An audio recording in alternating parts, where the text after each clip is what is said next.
आज आपण बनवणार आहोत खिचडी.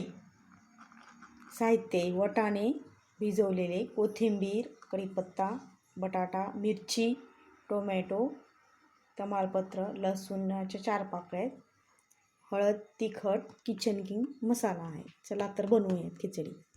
जिरे मोहरी टाकून घेऊया.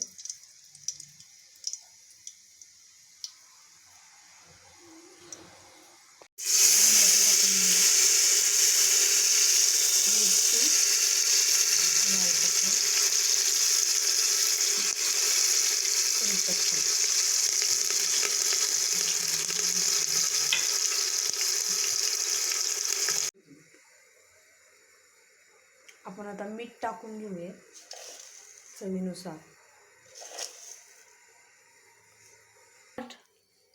पण ह्याला उकळी आलेली आहे. आता आपण हे डाळ आणि तांदूळ धुवून घेतलेले हे टाकून घेऊयात. आता हे